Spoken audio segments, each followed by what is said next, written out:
Good morning बच्चों। बेटा आज की क्लास में हम एक नया चैप्टर स्टार्ट करने जा रहे हैं हिस्ट्री में, जिसका नाम है न्यू एम्पायर्स एंड किंगडम्स। यानी कि लास्ट सबसे बड़ी एम्पायर पढ़ी है बेटा हमने मौर्यन एम्पायर के बारे में। और जब मौर्यन एम्पायर डिक्लाइन होने लगा, डिक्लाइन मतलब धीरे धीरे उसके रूलर्स का कंट्रोल खत्म होने लगा, तब ऐसे बहुत सारे छोटे छोटे किंगडम्स डेवलप होते चले गए, even in the north India और साउथ इंडिया में, जो पहले मौर्यंस के अंडर कंट्रोल में आते थे। जैसे प्रीवियस चैप्टर में भी हमने डिस्कशन किया है कि चोलास, चेरास, पांड्यास, है ना, शाकास और कुशानास, सतवाहनास, इन सब के बारे में हम पिछले चैप्टर में पढ़कर आए हैं।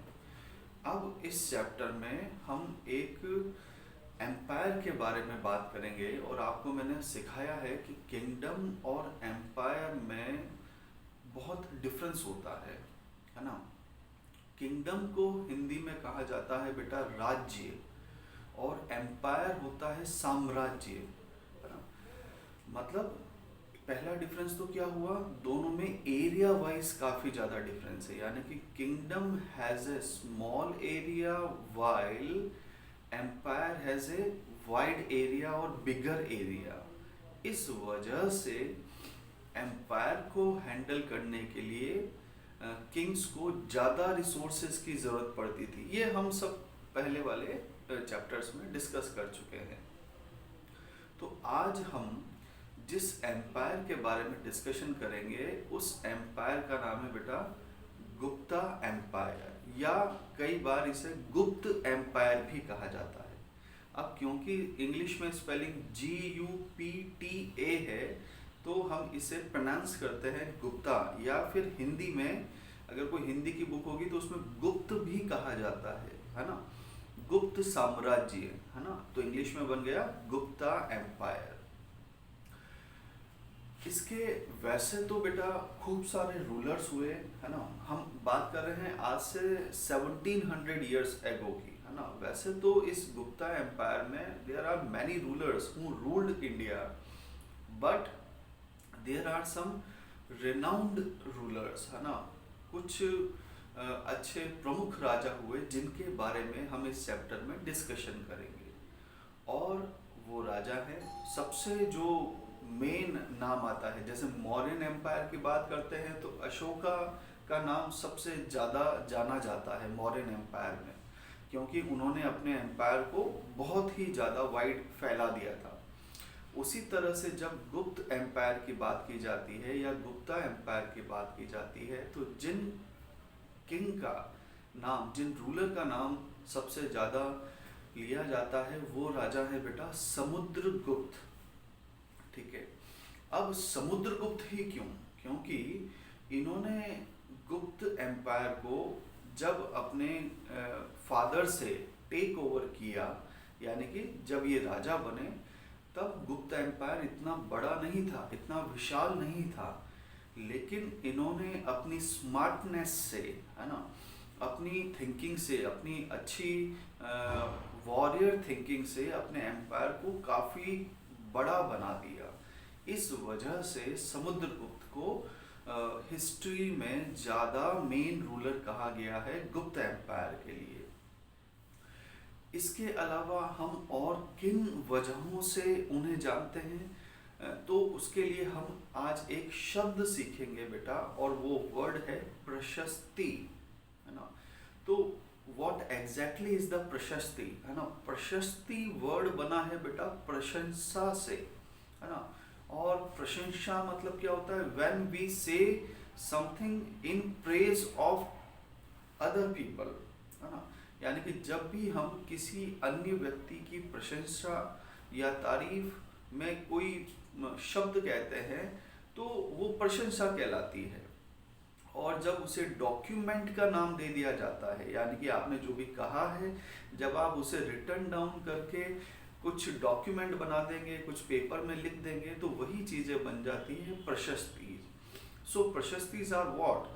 प्रशस्तिज आर बेसिकली ए डॉक्यूमेंट्स और which are written by the renowned poet, यानी कि काफ़ी प्रख्यात कवियों के द्वारा समुद्रगुप्त या अन्य गुप्त रूलर्स के बारे में लिखी गई अच्छी बातें हैं जो समुद्रगुप्त के दरबार में हुआ करते थे, और उन्होंने समुद्रगुप्त के बारे में काफ़ी अच्छी अच्छी बातें लिखी हैं, जिन बातों में या यूं भी कहा जाता है कि जो अशोकन पिलर है ना, अशोकन पिलर कहाँ पर है, क्या आप बता सकते हैं मुझे बच्चों? इलाहाबाद में है अशोकन पिलर। तो काफ़ी ज़्यादा प्रशस्ति इसको पेपर पर भी लिखा गया है, यानी कि मनुस्क्रिप्ट्स पर, है ना। उस समय पर पेपर तो था नहीं, हम जानते हैं बहुत बात अच्छे से। मनुस्क्रिप्ट्स हुआ करती थी, यानी कि written by hand on the palm leaves.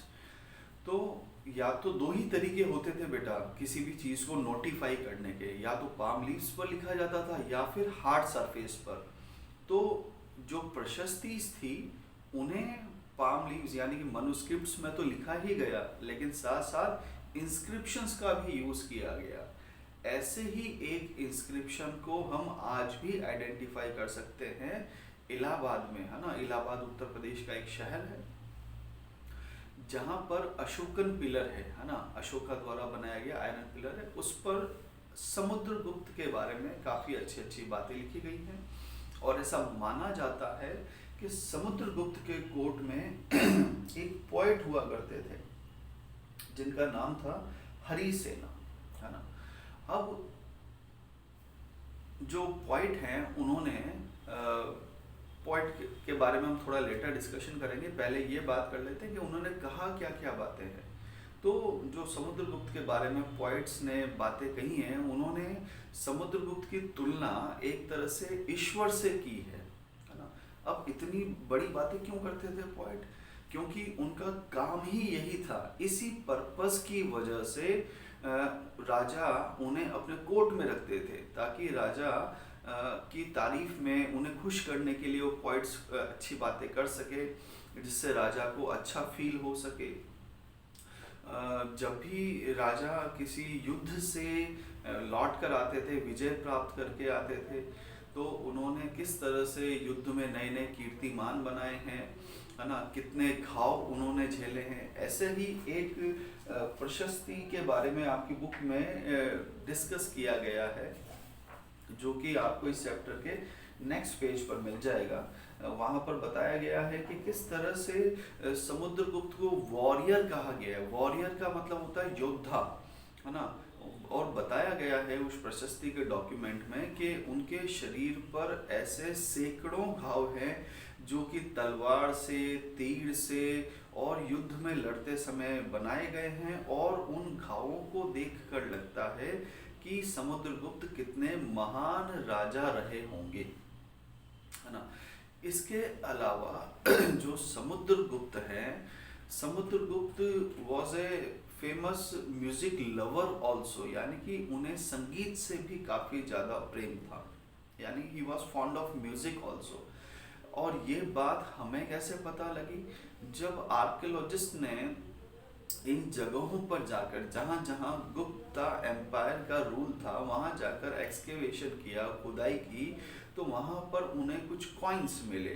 Coins के ऊपर एक राजा की इमेज बनी हुई है, जिसमें वो राजा हाथ में वीणा प्ले करते हुए दिखाई दे रहे हैं, है ना। Veena is like a musical instrument, है ना, जैसे वायलिन की तरह ही काफ़ी हद तक वैसा दिखता है।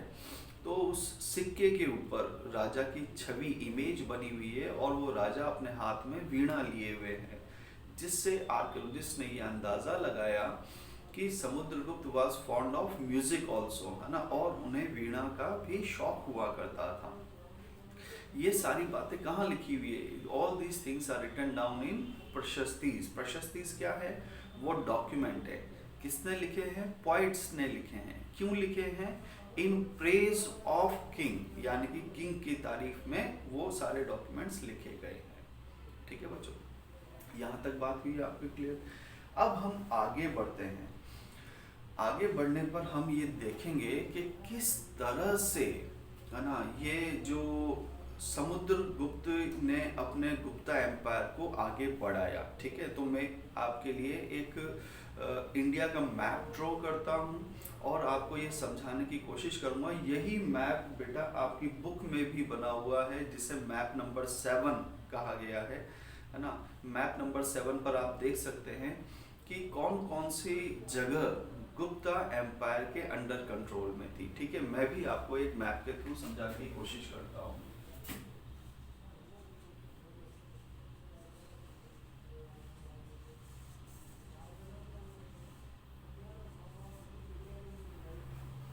ठीक है, ये ये वाला जो एरिया है ना, ये वाला एरिया हुआ करता था बेटा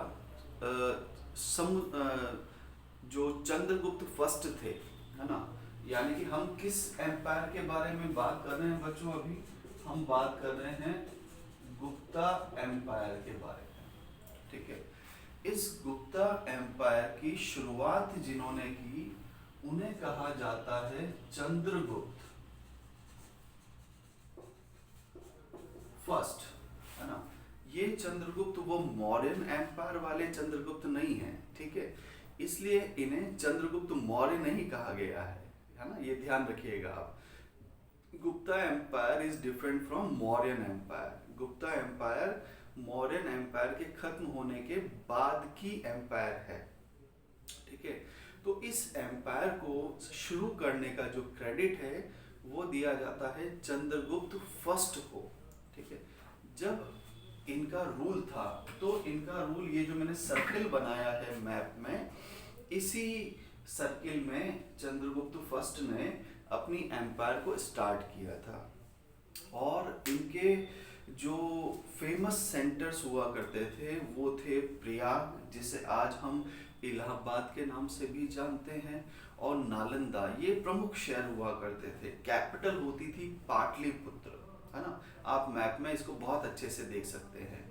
तो इनकी डेथ के बाद, है ना, हम पढ़ते हैं कि डायनेस्टी में यही होता है कि जब एक ही परिवार के सदस्य, एक राजा की मृत्यु के बाद, पिता की मृत्यु के बाद अन्य उसी परिवार का सदस्य राजा बनता है, तो ऐसे परिवार को, फैमिली को हम डायनेस्टी कहते हैं। तो जब चंद्रगुप्त फर्स्ट की डेथ हुई तो उसके बाद राजा बनने का मौका मिला समुद्रगुप्त को, और समुद्रगुप्त ने ये काफ़ी ज़्यादा एरिया, इवन ये जो मैं बाउंड्री बना रहा हूँ, ये वाला एरिया, इतनी ज़्यादा एम्पायर को अपने अंडर कंट्रोल में शामिल कर लिया। यानी कि ये जो बाउंड्री है ये समझाती है समुद्रगुप्त के एम्पायर को, और ये जो है ये समझाती है चंद्रगुप्त फर्स्ट के एम्पायर को। तो आप यहाँ पर देख पा रहे होंगे कि ज़्यादा कंट्रोल या ज़्यादा एरिया किन्होंने जनरेट किया है, किस रूलर ने जनरेट किया है? समुद्रगुप्त ने जनरेट किया है अपने नेशन के लिए। अब किस तरह से, क्या उनकी पॉलिसीज रही, समुद्रगुप्त की क्या पॉलिसीज रही, और उन्होंने किस तरह से अपनी एम्पायर को बड़ा बनाया, आइए उसके बारे में बात करते हैं। तो इनकी पॉलिसीज को वैसे 4 पार्ट्स में डिवाइड किया जाता है ना। सबसे पहली पॉलिसी इन्होंने बनाई आर्यव्रत के लिए, है ना। तो आप अपनी बुक के मैप को अपने साथ में रखिएगा। मैप नंबर 7 की मैं बात कर रहा हूँ बच्चों, और उस मैप में जो ग्रीन एरिया बताया गया है ना, उसे कहा गया है आर्यव्रत। ठीक है, तो आर्यव्रत वाला एरिया आर्यव्रत किसे कहा जाता है? जो आर्यंस थे, है ना।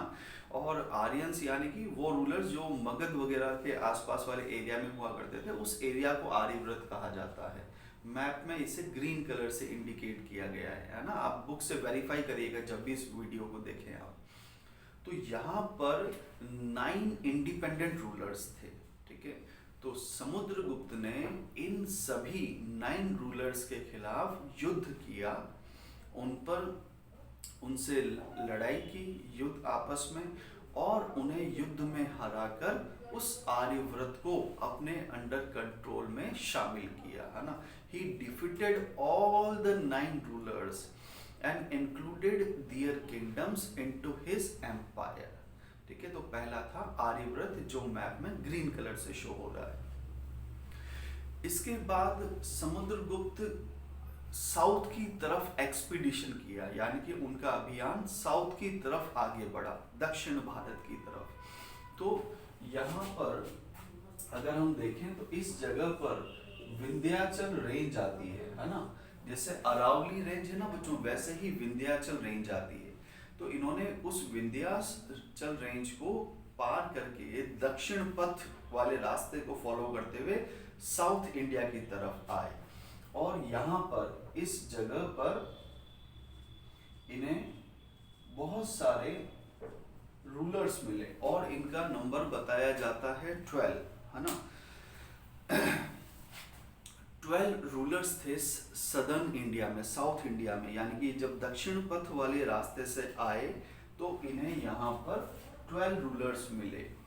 ये आपको मैप में शो होंगे बेटा, जो रेड डॉट्स बनी हुई हैं उस जगह पर, है ना।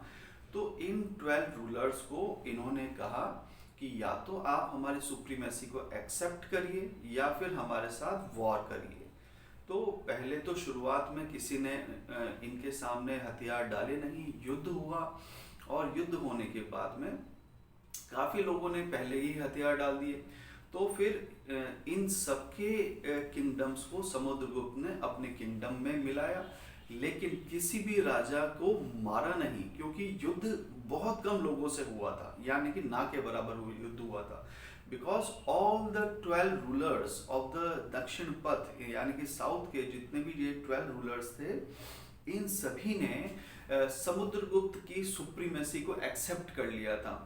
तो समुद्रगुप्त ने इन 12 रूलर्स को हटाया नहीं, केवल इनकी किंगडम को अपने एम्पायर में मिलाया, और फिर वापस से इन्हें ही वहां का राजा बना दिया, और ये कहा कि आप ही अपने किंगडम में रूल करिए, और समय समय पर हमें ट्राइब्यूट, जो कि गिफ्ट का सिस्टम चलता था उस समय पर, वो हमें आप देते रहेंगे। और ऐसा क्यों कहा गया? क्योंकि इस तरह से राजा को एक रेगुलर इनकम, समुद्रगुप्त वाले एम्पायर को एक रेगुलर इनकम का सोर्स भी मिल गया।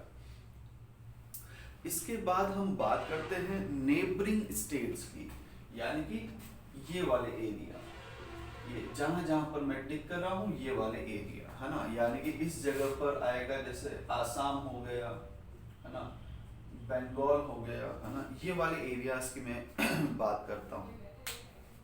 नेपाल, है ना, आसाम, बंगाल, नेपाल, यानी कि अपने आसपास के जितने भी नेबरिंग स्टेट्स थे, जिसे एक पर्पल कलर से आपके मैप में शो कर रखा है, हम उस जगह की बात कर रहे हैं। इन्होंने उन राजाओं को भी कन्विंस किया कि आप ही हमारी सुप्रीमेसी को एक्सेप्ट करिए, और उन राजाओं ने अपनी एक्सेप्टेंस दी, सहमति दी कि yes we accept you as our leader और द किंग। और उन्हें ये आदेश दिया गया कि वो जब भी समय समय पर राजा के दरबार में पेश होंगे, है ना, जो भी समुद्रगुप्त की तरफ से कहा जाएगा, जो भी ऑर्डर्स दिए जाएंगे, उन ऑर्डर्स को वो फॉलो करेंगे, है ना। और जब भी वो आएंगे तो ट्राइब्यूट, यानी कि अच्छे अच्छे गिफ्ट्स लेकर आएंगे, और समय समय पर उन्हें राजा के सामने पेश भी होना पड़ेगा, यानी कि they have to attend the Samudragupta court also, so that they came to know what the orders are given from the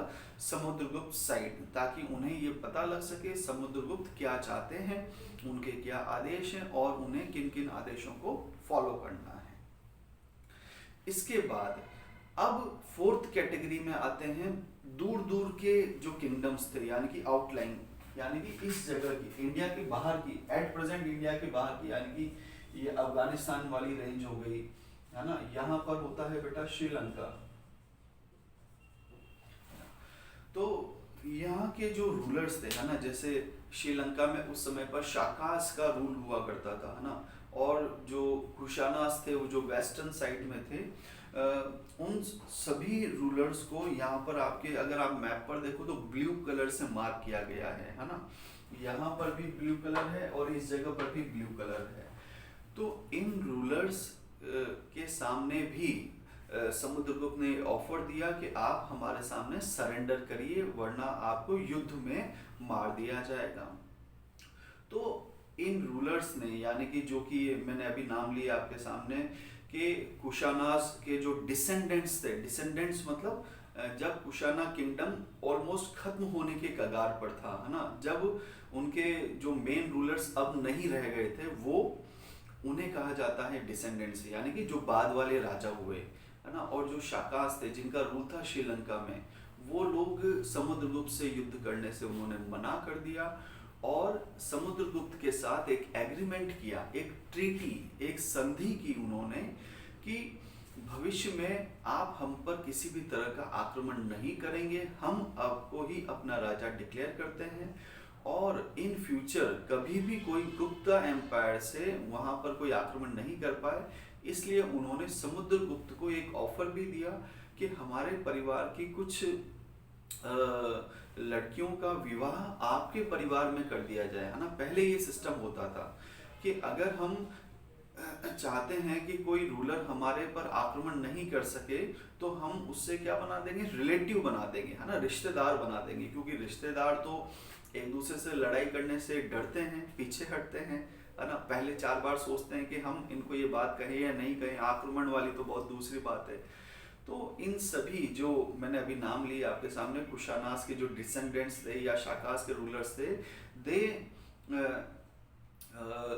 offered there daughters, है ना, for marriages in the Samudragupta family, है ना, यानी कि गुप्ता फैमिली में जो भी राजकुमार हों उनसे अपनी पुत्रियों का विवाह कराने का उन्हें प्रस्ताव दिया गया। तो इस तरह से हम यहाँ पर ये देख पा रहे हैं कि किस तरह से समुद्रगुप्त ने अपनी एम्पायर को काफ़ी बड़ा बनाया, जिसमें 9 रूलर्स आए आर्यव्रत के, जिसे उन्होंने हराकर अपने एम्पायर में शामिल किया। दक्षिण पथ की तरफ गए, वहाँ पर 12 रूलर्स के साथ आपस में बात की, 12 रूलर्स ने सरेंडर किया और फिर वापस से उन्हें फिर से राजा बना दिया गया, लेकिन कहा गया कि आपको कोर्ट को अटेंड करना पड़ेगा, ट्राइब्यूट देना पड़ेगा, समुद्रगुप्त के ऑर्डर्स को फॉलो करना पड़ेगा। यही बात बंगाल और नेपाल और आसाम के राजाओं के लिए भी कही गई, और जो दूर के राजा थे, जो दूर की किंगडम्स थी जैसे श्रीलंका वगैरह हो गई, उन लोगों ने समुद्रगुप्त को ही उल्टा ऑफर दिया कि आप हमारी पुत्रियों से अपने परिवार में विवाह करवा दें। तो एक संधि की गई ताकि भविष्य में आक्रमण की संभावना इन पर खत्म हो जाए। तो आज की क्लास में बेटा हम यहीं तक पढ़ेंगे। I hope you all have understood this.